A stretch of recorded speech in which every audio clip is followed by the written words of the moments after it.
Sa mundo ngayon na puno ng social media, mabilis kumalat ang dark psychology dahil madaling manipulahin ang emosyon ng tao gamit lang ang salita, tono at timing. Isang simpleng message, compliment o pag-aangkin ng concern ay pwedeng gawing sandata. Etong mas malala, mas marami nang marunong gumamit nito na parang normal lang sa kanila ang mang-control. Isa sa mga pinakamapanganib na paraan ay ang paggamit ng emotional triggers.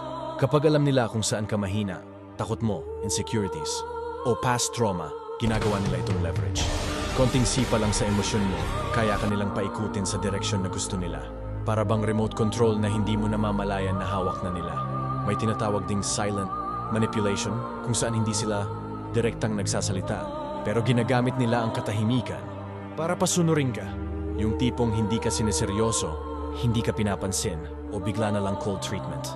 Ang goal, pasayahin mo sila, habulin mo sila, at ikaw ang mag-adjust. Slowly nawawala ang self-worth mo nang hindi mo namamalayan. Kasama rin sa dark psychology ang pagbuo ng false reality. Ipaparamdam nila sa'yo na sila lang ang nakakintindi sa'yo. Sila lang ang may pakialam at lahat ng iba ay mali. Unti-unti, napuputol ang connection mo sa mundo. At sa oras na umikot na sa kanila ang buhay mo, doon sila nagiging pinakamapanganib.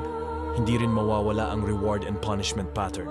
Bigyan ka ng affection ngayon, saka biglang babawiin kinabukasan para litong-lito ka. Para kang pinapaasa sa atensyon nila, isang hook na mahirap bitawan. At kapag nasanay ka ng umaasa sa approval nila, mas madali ka na nilang kontrolin at gamitin para sa gusto nila. At ang pinakamalaking panganib sa lahat, kapag nasanay kang ganito tratuhin, akala mo normal lang. Akala mo love language nila. Akala mo deserve mo. Kaya mahirap itong labanan kung hindi ka aware. Tandaan, ang isipan mo ay hindi laruan ng kahit sino. Protektahan mo ito dahil minsan, ang pinakamadilim na intensyon ay nakatago sa likod ng pinakamagandang ngiti.